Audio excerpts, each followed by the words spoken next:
Hi అండి అందరికీ. ఈరోజు నోట్లో వేసుకుంటే కరిగిపోయే ఫ్రై అయితే చూపిస్తున్నానండి. అది ఏం ఫ్రై అంటే చామదుంపల ఫ్రై అండి. ఈ చామదుంపల ఫ్రైని ఎలా తయారు చేయాలో చూసేద్దాం రండి.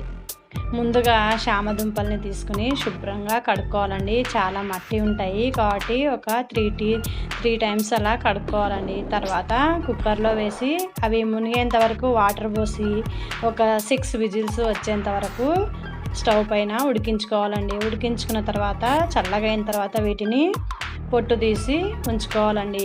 ఈ చామదుంపల్ని 2 రకాలుగా చేస్తారండి. 2 రకాలకి కూడా ఇలాగే ఉడికించాలండి. ఒకటి ఫ్రై, ఒకటి పులుసు. ఈరోజు నేను చూపించేది ఫ్రై అండి. పులుసు ఇంకోసారి చూపిస్తాను, అది వేరే ప్రాసెస్. ఇలా చామదుంపలను అన్నిటినీ కూడా పొట్టు తీసి ఉంచుకుని చిన్న రౌండ్గా కట్ చేసి పెట్టుకోవాలండి.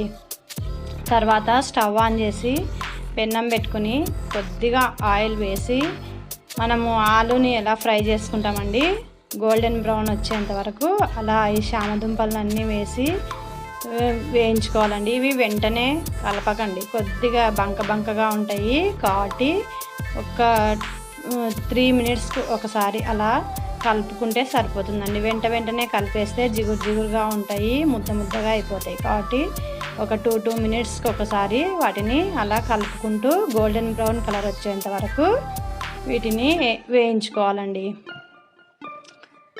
ఇప్పుడు వీటిలోకి కావాల్సినటువంటి కారాన్ని ప్రిపేర్ చేసేసుకుందాం రండి.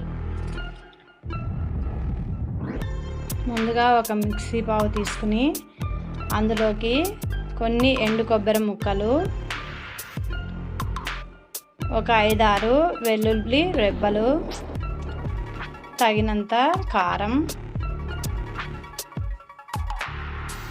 జీలకర్ర పౌడరు, కొద్దిగా ధనియాల పౌడరు, తగినంత ఉప్పు. వీటిని మెత్తగా మిక్సీ పట్టుకుని అవి వేగిన తర్వాత ఇందులోకి వేసి కలిపేసుకోవడం, అంతేనండి. ఫైనల్గా కొత్తిమీర వేసుకుని సర్వ్ చేసుకోవడమే. ఇది చాలా బాగుంటుందండి. పప్పన్నంలోకి అయితే సైడ్ డిష్గా చాలా బాగుంటుందండి.